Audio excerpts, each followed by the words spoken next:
essays, I would say. And so we're going to talk a lot about what goes on in that section and a lot about formatting and how to keep your formatting consistent and how to word things in all the different fields.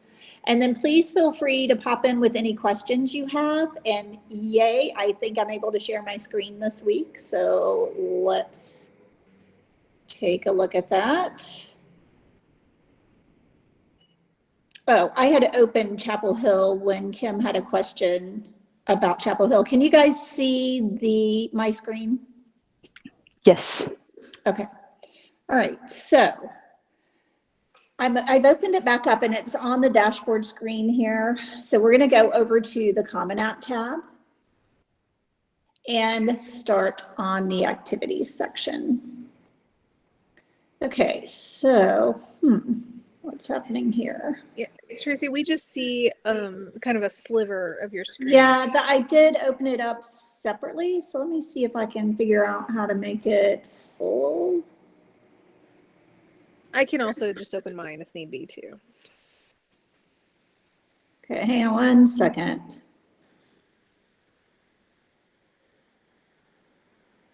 Okay, let me open it in a different screen. I'll be right back.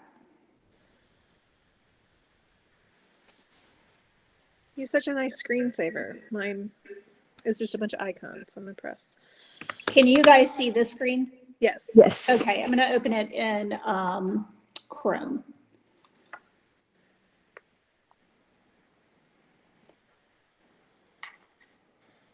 Okay, so you can see the full screen now? Yes. Okay, great. All right, so we are going to go to the Common App tab and start to look at the activities section. I already have some things filled in here, but I'm going to show you some good things that I've done and some things that are probably not the best idea as far as filling in and using all of your all of the space that you have allotted. So let's just look for a minute at the types of activities that belong in this list. So it can be anything with arts and music, clubs, community engagement. So it doesn't have to be something that has to do with school. It can be anything that you're involved in, whether that's in your church or in a any kind of community group that you belong to. It could be something like a book club. So anything really that you spend time doing outside of academic work belongs here. And then also family responsibilities. Let's take a look at this learn more. So this would be applicable very much this year with sometimes parents have had to take on different jobs and they're working different shifts. So, and with your siblings maybe having to be home with classes. So a lot of people have picked up the job of tutoring their siblings, making sure they get their homework done, cooking dinner, anything like that. So you can see what the Common App suggests here: caring for children, supervising a younger sibling, regularly assisting a grandparent or older adult relative, routinely taking care of household tasks like cooking, cleaning, and running errands, and working to provide family income. So any of those things should be listed in this activity section. And then hobbies, sports, work or volunteering, and other experiences that have been meaningful to you. So the other day I was working with a student and he did not share with me. I was on a Zoom call with the student and his mom. He did not share with me that he has spent a lot of time on I guess it was Twitter, some social media platform, and he talks about football. And he has something like over 10,000 followers. So this is important because he obviously has something to say that people are interested in hearing, but he didn't feel like he wanted to put that on the activity sections, but his mom let it out to me. And so even though, again, it may not be something official and you don't have like a sponsor for it, a club sponsor or whatever, if it's something you spend a significant amount of time doing, then it most likely belongs here in the activities section.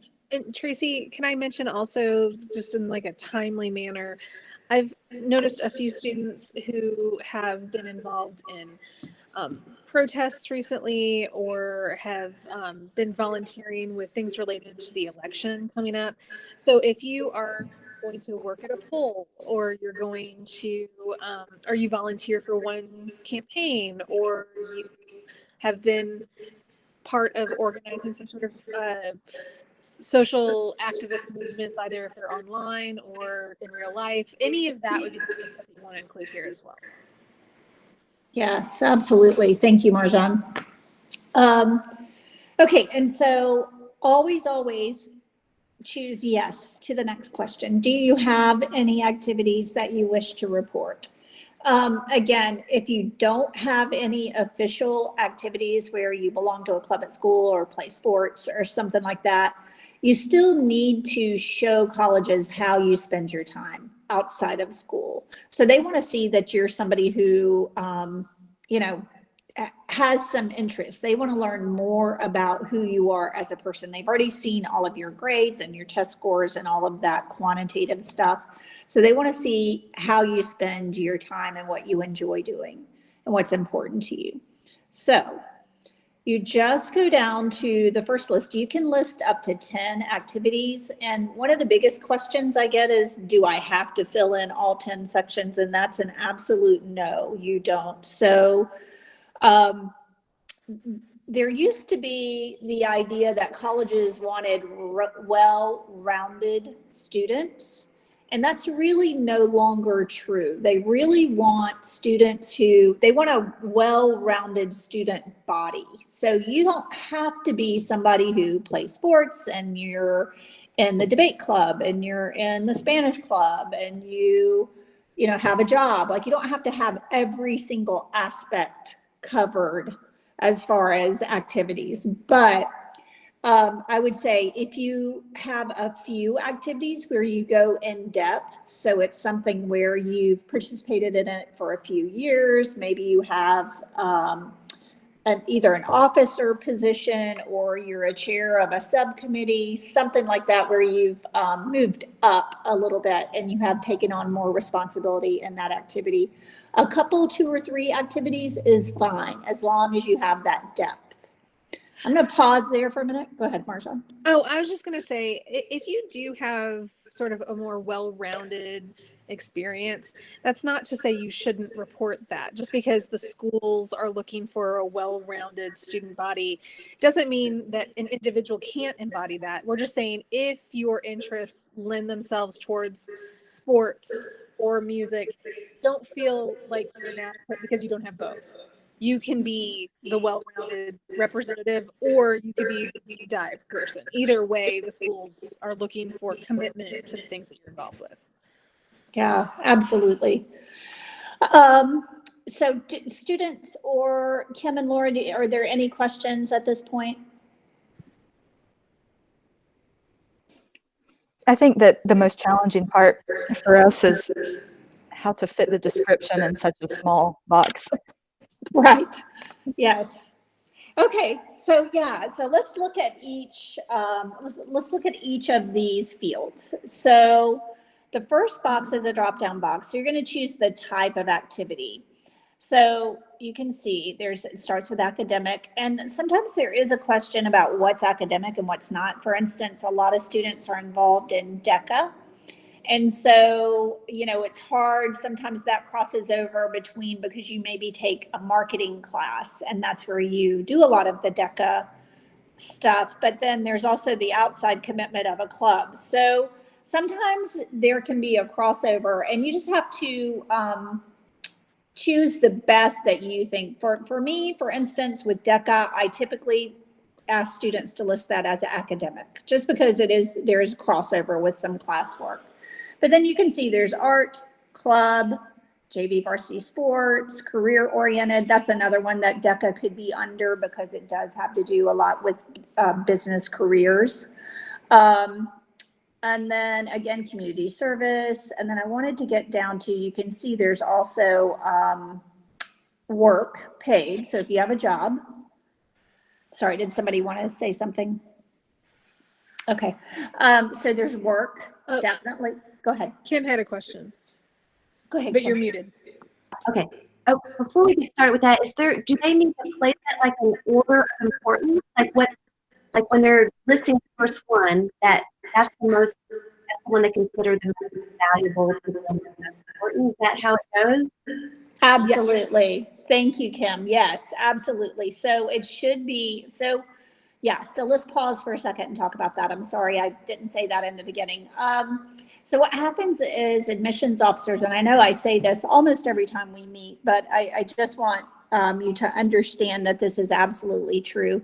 Admissions officers have a huge caseload and they read a lot of applications. We'd like to think that they read every single thing in every single applicant's application, and hopefully that is true. But to Kim's point, in case they are not reading every single thing, you do want the most impressive, whatever you feel that is, activity to be the first activity. So if you have a job working 25 hours a week, that's pretty impressive. So just think about what a lot of it comes down to how many hours per week do you spend and how much depth do you have in that activity? Is it something you've done for 4 years and now you're the president? Or just think about things like that when you're trying to organize the activities.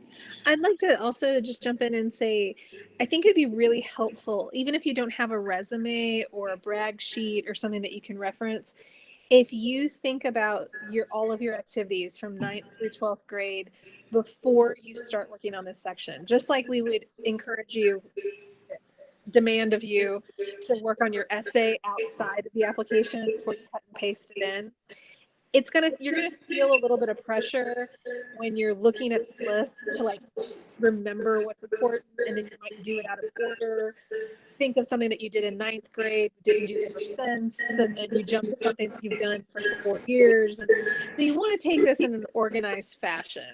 And so I would lay it all out in advance, and then that way, in case you have more than 10 things, you can prioritize them as well. If you only have 4 things, it'll be easier to prioritize and organize, but you can still think in terms of, I recalled something third on my list, but it's actually, so you can move it up as opposed to having to reorganize within the Common App, if that helps. Yeah, that definitely does. And let me show, to Marjan's point, let me show you how you can do that. See, we do recommend grouping activities together. So you can fill everything out and then look down at activity 2 here. So let me let's assume that I've decided that debate and speech is the number 1 activity. So that's the one I want them to see first. So the little arrow on the right-hand side, right out from activity 2, if you click that, it will move it up to the top. So that's a really nice feature in the Common App. You can play around with that and move things up and down as you need to.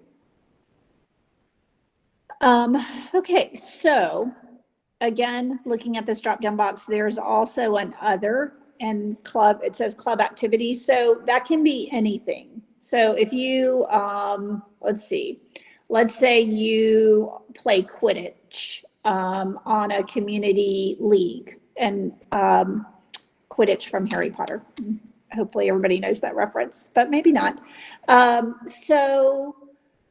And that's not listed anywhere else under activities. You can put that here, and you just simply, what will need to happen though is people may not understand what Quidditch is. And so you may have to do a little more work in explaining what that activity is. Don't ever assume that the admissions officers are going to know, especially if it's like an acronym. You need to spell it out the first time you write it out, unless it's a universally understood thing. DECA, I'm pretty sure most admissions officers will understand what DECA is, so you don't have to spell that out. But anyway, so let's move on. So in this first box here, Marjan, do you want to take over and talk about these? Oh, sure. I was going to say boxes? that Kim had a question. Oh, sorry, Kim, go ahead. But that's okay. So since everybody is in upward bound, obviously, how would that be placed? I mean, is that just a personal thing, or like the college admissions people say, "Oh, upward bound"? I mean, would that be a number one thing? Like, how would they place that? I would say maybe academic. What do you think, Tracy? But like in order of importance.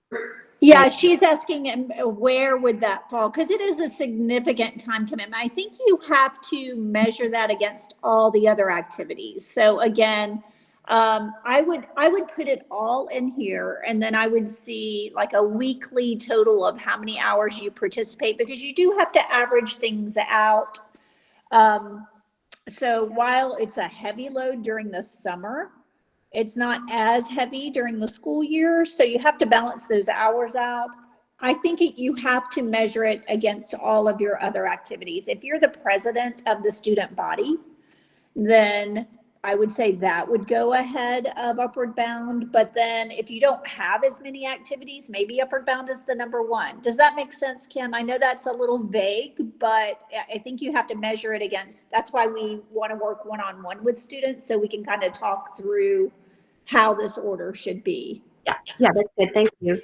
And I also think that how you measure what goes number one is based on what you value the most. So it's not just a matter of your time commitment, but if you're going to reiterate in other ways that it could be upward bound, or if maybe your religious affiliation is really important to you and you do a lot of volunteering with the church, that might mean more to you than being president of a club. And so you can make that value judgment, but just check it with somebody to make sure that it looks the way to others, the way that you're trying to present it to look. Marjan, do you want to share your screen, or do you want Sure. me to stay? Okay. Yeah, that's fine. Okay, so bear with us, everyone. Can you see my screen? Yes. Okay, great. So going back to the beginning here, I'm going to put, yes, I want to report activities. And we can go through just a few more options of ways you might approach this. So academic, we've talked about. Art, let's say, for instance, you want to put art. If you are in some sort of club or activity at school, you might put that in there. But if it's not an academic club, or it's not a club through school, you could just talk about what you do. So if you spend a lot of time writing music, or painting or something like that, you could just put it in here. So you would put painting, whatever it may be, with watercolors.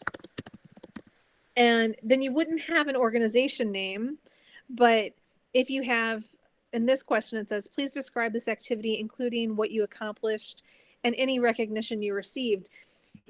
This is a little bit tricky depending on the type of organization or activity you're talking about.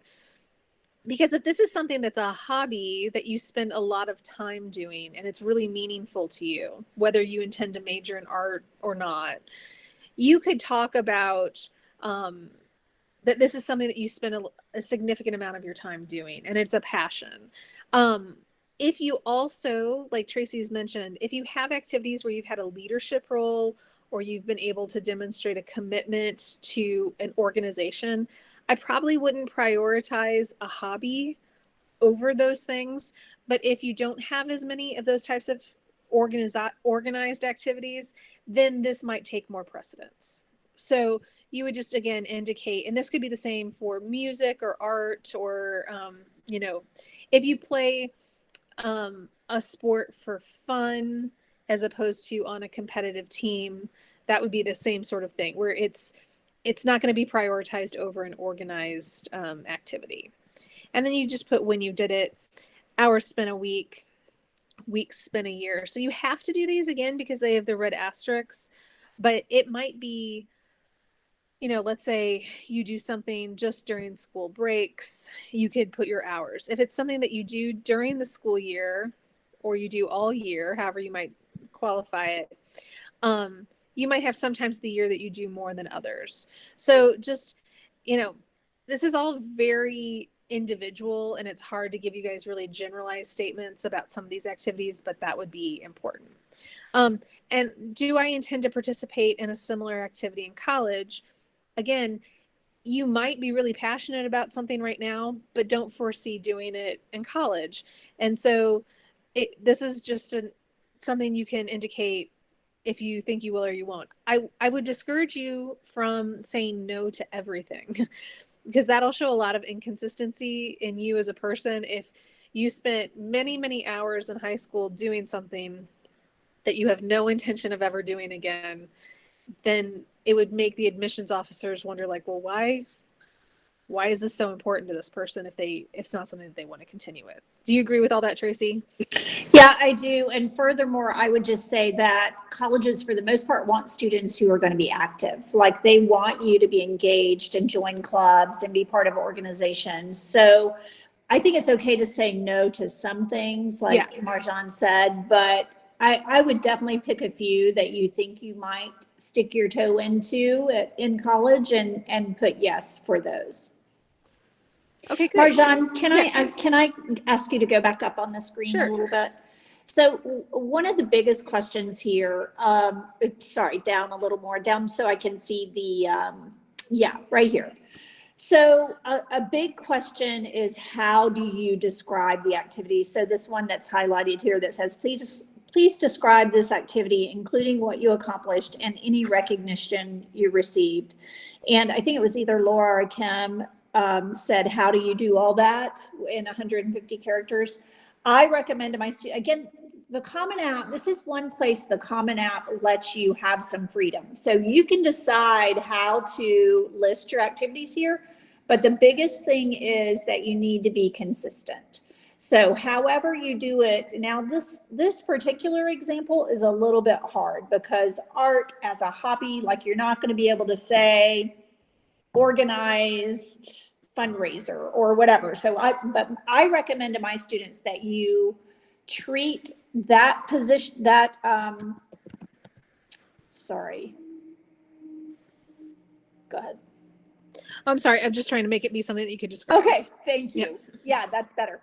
So I recommend that you treat the please describe this activity box as a list and not a narrative, because you only have 150 characters. So instead of saying, I was the co-captain in charge of setting up the field prior to the games, that's sort of a narrative response, but you're using a lot of characters in that. So instead of saying that, you could list it like, and you've already said co-captain in another section, right, under position and leadership. So don't repeat if you've already said that. So just start from there saying, so what did I say? Co-captain in charge of setting up the field prior to the game.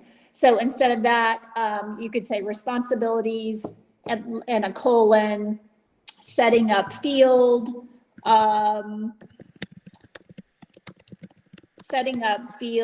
gosh, baseball. I don't even know anything about baseball. Assigning lineup, something like that. So you get the idea that it's more of like, if we could bullet point things, it would be a bullet point. So you just want to have it sort of like a list, and don't use extraneous words because that will allow you to put more information in there. Right. I mean, again, just to sort of go to Tracy's point, saying I was the co-captain, all of that is unnecessary. It's all already stated with you having put co-captain as your leadership description. So let's use a totally different example here for a second. Let's say you're going to put some sort of club. Let's say you are in an environmental club. Okay. And you are the president of the club. So this is the Earth Day Club. All right. So you here could put, I think you could even avoid saying responsibilities include. You could just say, hold meetings, contact members, plan events, you know, organize, bake sale, whatever, you know, whatever it may be. So you can just list the things here. Like Tracy said, it's like a bullet point. And if you're familiar with making a resume, it's where you put, you know, the description of what you've done. It's not a time to write in a narrative form because one, now that's another thing that we need to proofread. We need to make sure that it's all, you know, your sentence structure is done well and it's, you know, all grammatically correct, which of course we want you to have your spelling correct and everything. But if you just do it as a list, it's not as formal and therefore doesn't require as much editing. And I would say to add another thing, this is a lot of information, you guys, but again, we have a video that we will post and you can refer back to that video and this recording you'll have as well. But if you can quantify things, that's not always easy to do, but same as, again, like Marjan said, on your resume, it's best if you can quantify your accomplishments. So I was working with a student the other day who's on the yearbook staff. And she was saying that they had an increase of yearbook sales of 10% when she became the, I forget the title, marketing director or whatever she was for the yearbook staff. So if you can say a number like that, increase sales by 10%, something like that, and quantify what you've done, you could say the amount of money raised. So let's say that you had a fundraiser for a food drive, and that's not money, but you could say amount of money if it's a financial driven fundraiser, but if you have like a food drive, you can say Increase in donations by 10%. Or yeah, or how many number of pieces of food or cans or whatever it is. So if you can quantify, that's really helpful. Again, that you do need to have somebody proofread it to make sure everything kind of flows.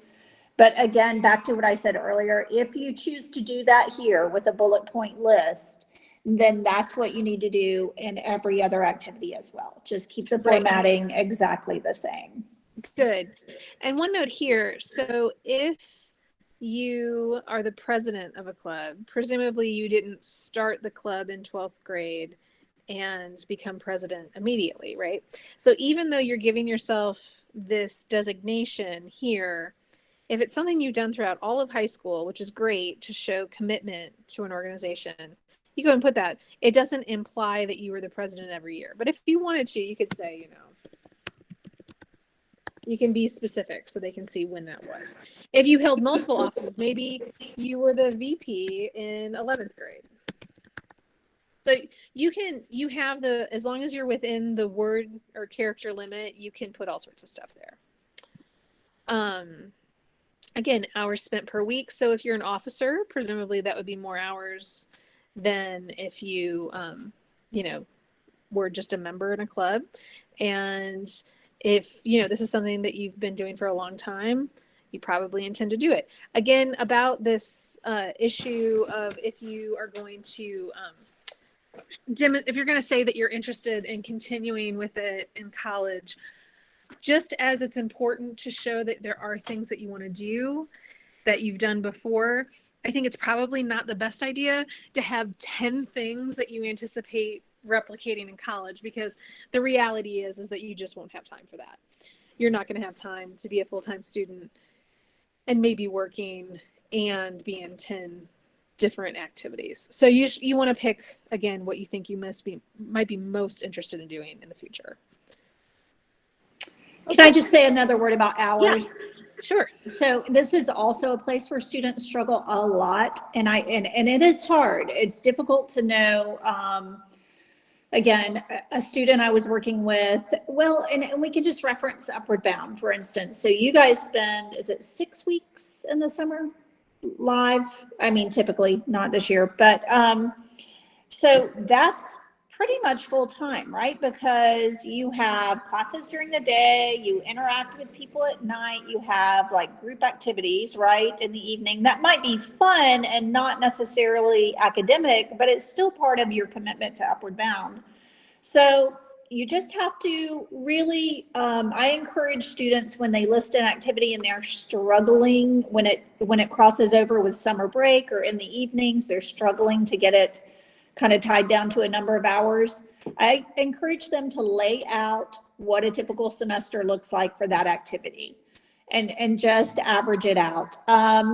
That's a hard question, but it depends on the activity, depends on the student, but don't sell yourself short on the hours spent. I often talk to students who are like, well, we only meet for an hour once a month after school, but then they go out and sell yearbook ads, 3 times a week or whatever it is. So students tend to just think in terms of the formal part of it, but you spend, most activities, you spend outside time organizing or making phone calls or, attending an event, a football game, and prepping for that football game. And so just really think it through before you put, and you don't want to overestimate either, because they can add up how many hours you spend doing things per week. But don't sell yourself short there. Okay, go ahead, Okay, good. Masha. Okay, so let's say we're gonna now, I don't even know what we have listed here anymore. We changed it a few times, but let's add another activity. I hit the wrong button. So we have activity 1, and that's the environmental club, Earth Day Club. We haven't Could we finished it. do upward bound? That'd be okay. To I'm add sorry. down and to add upward bound? Could we kind of go through Sure, what? absolutely. Yeah, add looks another like? activity. Okay, so we're gonna add another activity here. I'm going to put in upward bound. So we have academics as an option. Let's just kind of look at this for a second about what we could put it as. It could be academic, because it certainly is that.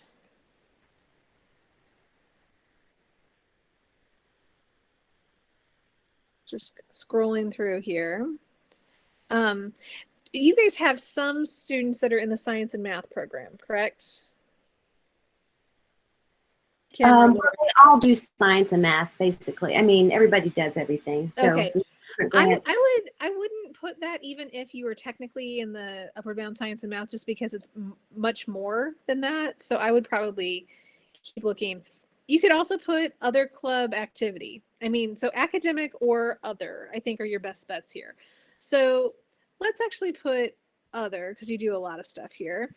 And you want to put your position or leadership description. This might feel a little strange because it's not like a typical club, and you guys aren't, correct me if I'm wrong, everyone, but it's not as if there are designations made within the student participants, right? There isn't like, they don't elect a leader amongst themselves. Correct. You're correct. Okay. Yeah, all participants. Yeah. Okay, so you could just say participant, if I could spell it. And then you're going to put upward bound.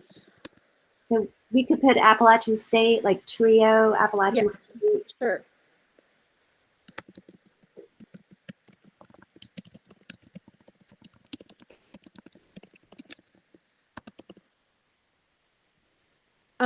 This is an example where Tracy was talking before.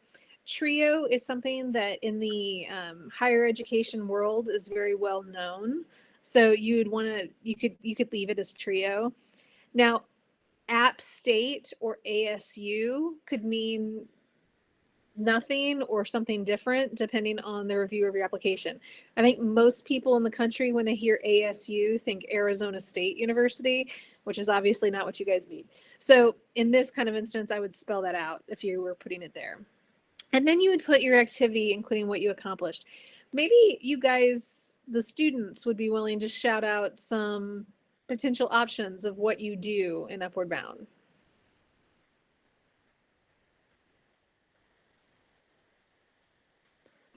Community service.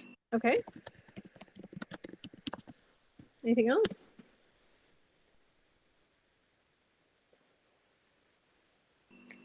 We go to classes too, almost each day, every day that we're on campus. Okay.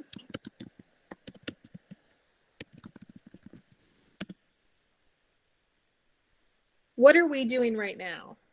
how would you characterize this activity of what we're all participating in online right now?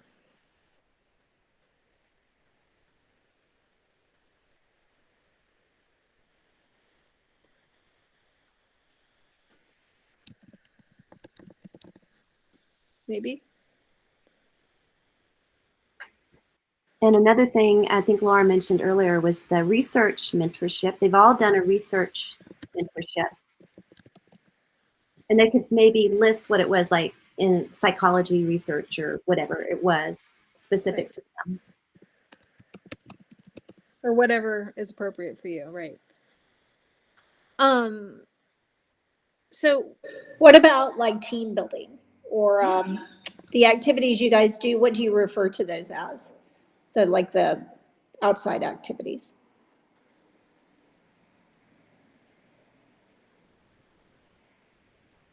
I don't know, experiential learning. I don't know, something like that. Yeah. Experiential.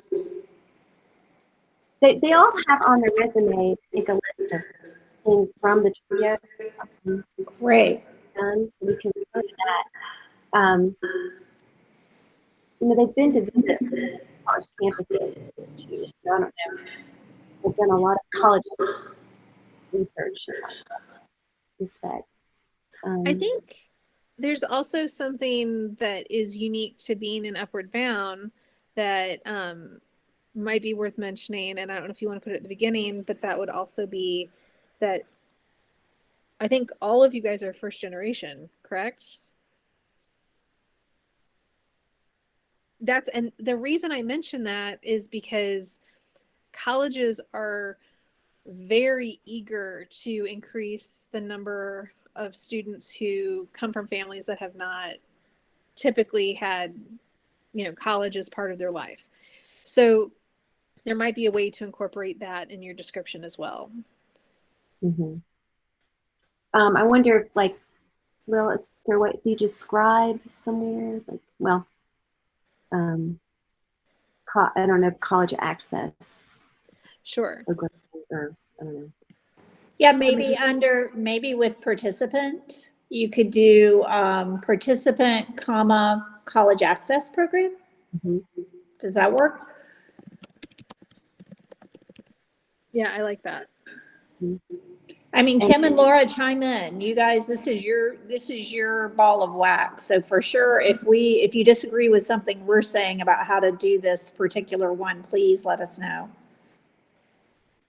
I think that's fine. I usually just have them put participant. I've never met a college admissions officer who doesn't know what the TRIO programs are. But I don't think that, you've got the characters, 50 characters, so you might as well use it up there. Sure. I think in part it just demonstrates an awareness. This is for you guys, the students. It demonstrates an awareness on your part of what you've been doing. Like, how and why you got into this organization. And so then in terms of coming down here to describe the activity, you're saying, okay, I am a participant in this type of organization, and these are the things I do with it. And, for this case, you don't have necessarily a leadership role, but you're able to demonstrate a commitment because you all came in as ninth graders. So the fact that you're here still shows that you spent a lot of time doing this, even if it's not your number one activity.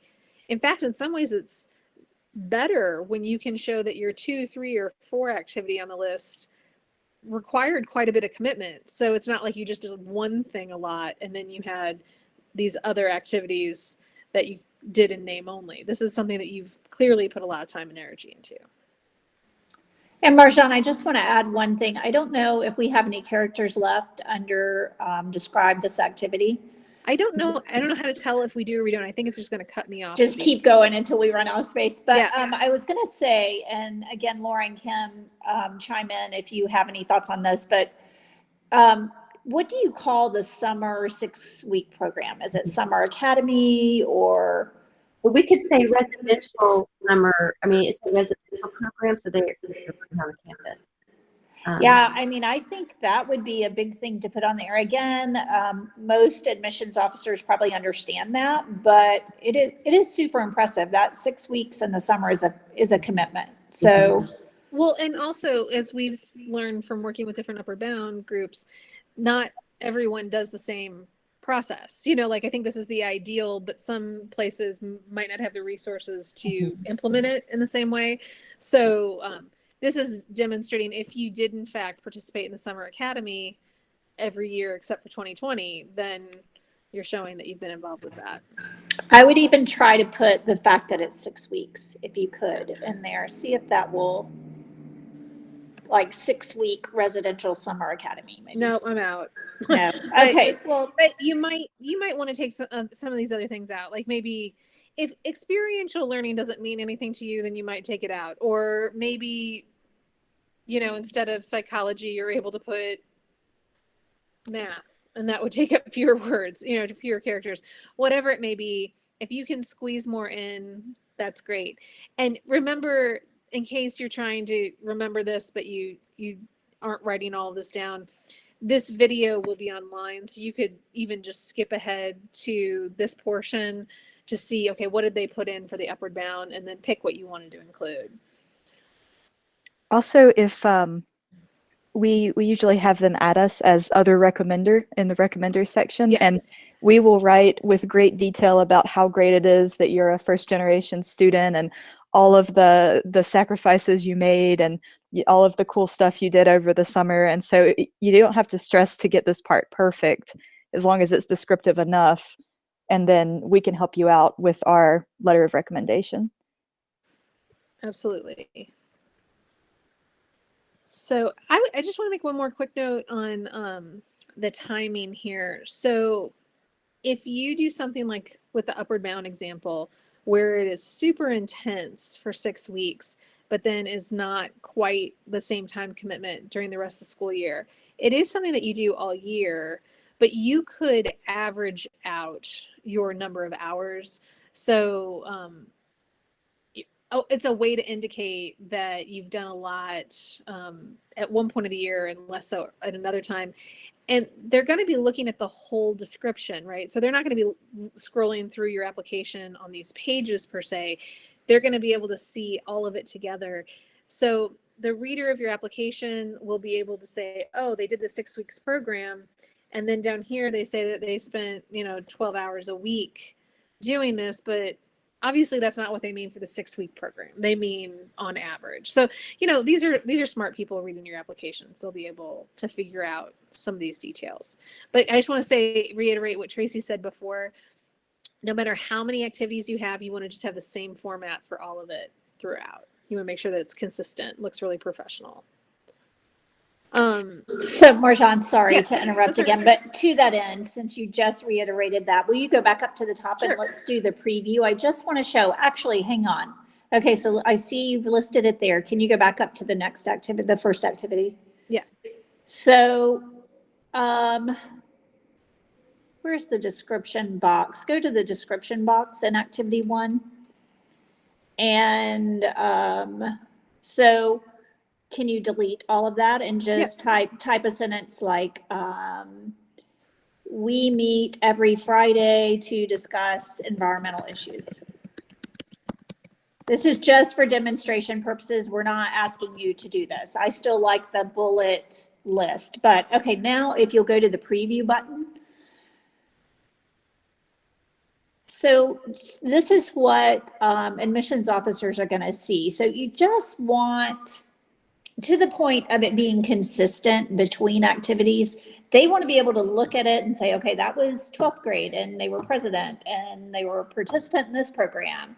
And here are their responsibilities and achievements. So you want them to be able to see everything at a glance and for it to be and look consistent. So here you can see under the activities or the participation part, we wrote out a sentence, we meet every Friday to discuss environmental issues. And then for the next activity, we have community service, academic classes, college prep. So I just want you to see what admissions officers are going to see and how it looks to them. So after you finish putting in, you can close that out, Marjan. After you finish putting all your activities in, go ahead and look at that preview button and see if something looks weird and like one of your activities just stands out. I have my students do this over and over and over again after they continue to add activities in, just to make sure you're keeping it consistent. Okay, I'll leave that alone. So we're getting towards the end of the hour, and we could do a million different scenarios of adding activities. But is there anything that you guys would like to see, like how to describe or how to put in, so we can make sure that we cover all of at least a variety of bases? When we meet with you individually, it's going to be really important if folks haven't been able to meet in the past, that we do get to meet with you for this section. Just like with working on the essay, there's a lot of nuance to this, and we want to make sure that you're putting the best possible foot forward so they can really, there's no, disjointed element to it, or that it looks messy. We want to make sure that it just looks as good as it possibly can. So make sure that you've got, either we've met with you and we've gone through it with you, or at the very least you've added us as advisors so we can view it for you. But would you like to see another activity? Or are there any other questions?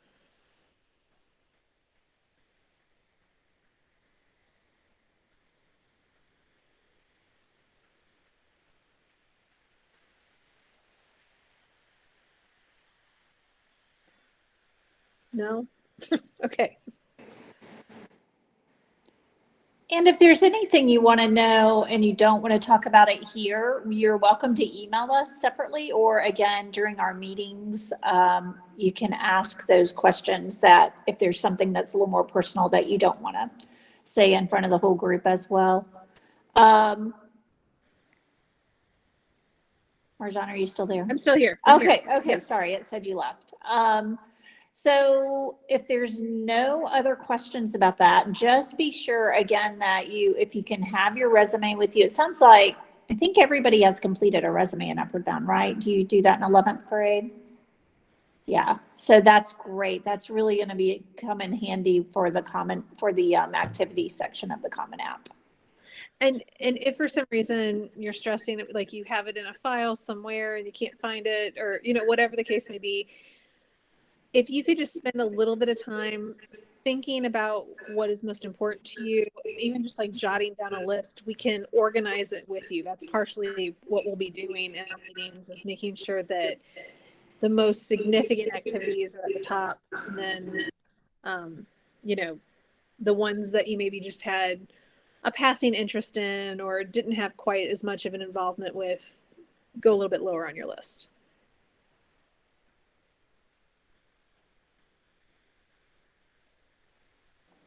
Okay, if there are no questions, guys, thank you.